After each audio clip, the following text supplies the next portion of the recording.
Every pattern you've carried since childhood is stored somewhere in your body. And when the yoga mat becomes a place for performance, that pattern runs out of the room to hide.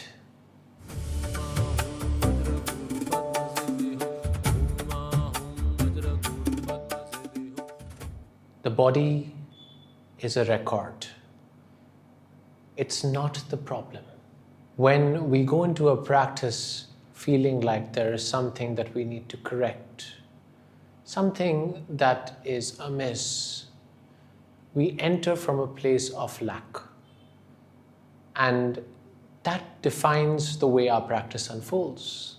If you went in with an intention in yoga, in the scriptures we call this Sankalpa, then your practice transforms according to that intention.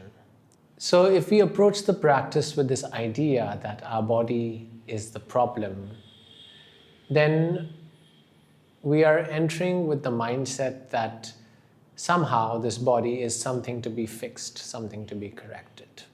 What's important to recognize is that this body has a natural intelligence. It is a system that has evolved over countless thousands of years to report back to us about what's going on inside of it. So when we feel a pain, it isn't that the body is broken. The fact that we feel that pain means the body is working perfectly well. It's giving us a sign that something in our lifestyle needs to change. Something in the way we are approaching it needs to change.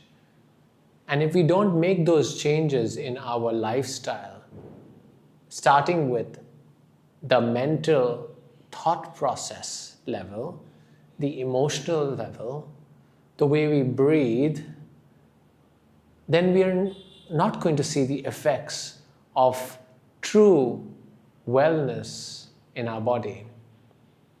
Every emotion, story, pattern, trauma that we've been carrying for a long time doesn't exist somewhere in space. These are real things that have been recorded by our brain, our fascia, our body, and they have a physical address. When we begin to sit with what's arising, that's when we are addressing the core emotional pattern and story. Everything else is preparation to get to when we can sit and be with ourselves. So why do we practice different asanas within any yoga class? What is the purpose of an asana beyond a good stretch or a strength building pose or a sequence that causes the mind to stabilize with the breathing in the poses? Beyond that, asanas are diagnostic tools. They are diagnostic in that when we perform an asana, we can see where in our body we are holding and where in our body we are at ease. Where in the body are we contracted and where in the body are we free? So what all can we diagnose with asanas? At the simplest level, we can diagnose muscular imbalance, structural alignment, organ health, the circulatory system, the nervous system, our mental capacity. Among all the ways in which we can feel an asana, the greatest way is to be with the space in which the asana is taking place. Rather than fixating on any one particular quality, we can see the picture as a whole. When you go to see a beautiful painting, at first sight, you don't fixate on a detail, do you?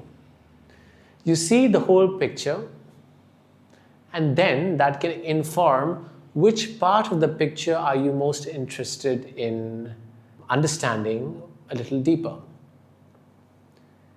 In the same way, when we perform an asana, if we get too caught up in structural alignment or too caught up in the breath, then we lose the whole picture. And the tool, which is a diagnostic tool, does not function effectively because we are fixating on one small foot. So you go into an asana practice and you see a room full of sweaty people enjoying their stretches, and after the practice they come out feeling happy, great, a high. So they are clearly stretching, but how is it that they are releasing? And what does release actually mean for us? If we look at the way of releasing things in the long term, we aren't looking at temporary solutions. So, not looking at temporary highs, not looking at short-term ways of dealing with the core issue. And there are plenty of short-term ways of dealing with the issue to make you feel good about yourself for a day after a good sweaty asana practice, with all the happy chemicals in the body being released. You can feel good about yourself after accomplishing something meaningful. But feeling good about yourself doesn't mean facing the root cause directly. And to face the root cause directly, there is a practice of shamatha and vipassana, where we investigate with a mind that is sharp and clear what is actually going on in our body. As long as you are aware of the emotional charge, the physical sensation, the underlying story that you're holding, you can apply it as you are experiencing Warrior 2, as you are experiencing Shavasana. Every single pose allows us to be with a certain part of the body and feel how that part is relating to the rest of the body. We still have this vast open view of the position. So let's take the example of the hip opener. The hips have been associated with stuck emotions, and people talk a lot about this, but I haven't heard many people explain why. Firstly, in the modern day lifestyle, we are sitting most of the time in a position where our hip flexors, the psoas major, are in a constantly contracted position. Contracted doesn't mean strong. We sit on chairs with the knees at the level or higher up than the hips, and that immediately causes strain in our sacrum and lumbar spine, and then the hips simply degrade. When we are in a hip opening pose, we are working directly to all of this repressed emotion that we feel from having conformed to the norms of society. When we're talking about the root, we're talking about stability, our ability to walk with a correct posture, upright. We're talking about the functions of the lower organs, to detoxifying through feces and urine.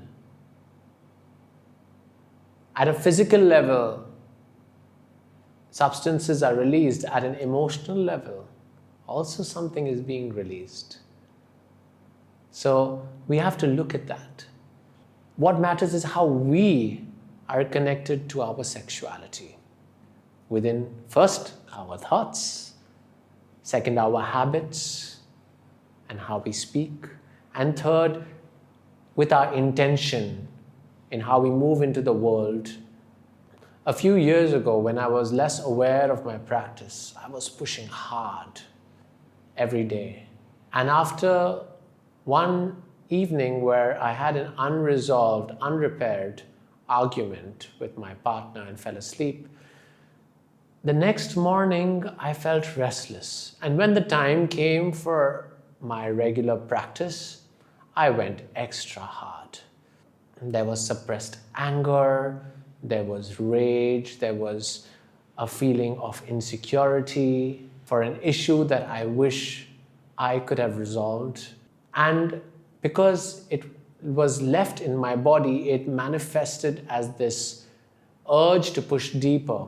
I was in Upavishta Konasana, the leg spread apart pose where we sit. And I bent forward, I touched my head to the ground, and the voice inside me said, "That is not enough. You need to do more, more, more." It became a punishment for what I had failed to do.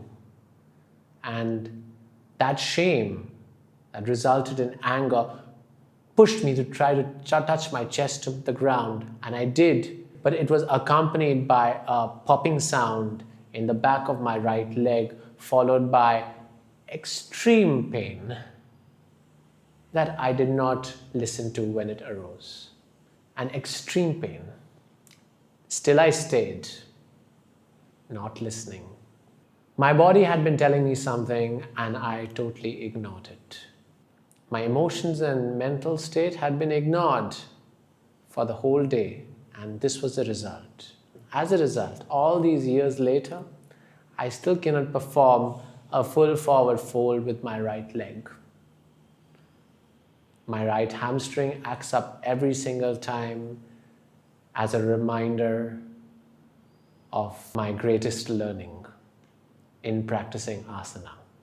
And that's why I'm here to share this with you, so that you don't make the same mistakes I did. Recognition in the body is one thing, release is another. Recognition happens in the process of doing an asana. We recognize and we rest. We don't recognize to push, to change, to struggle. That has the opposite effect. We recognize in the asana and we release in the way we breathe, in the way we are able to work directly with the pattern, first at a mental level, an emotional level, and then we'll approach our body with more care, more acceptance and understanding. The body is not the obstacle to liberation. It's your greatest teacher that you have access to. Most people practice yoga to manage the body, not listen to it.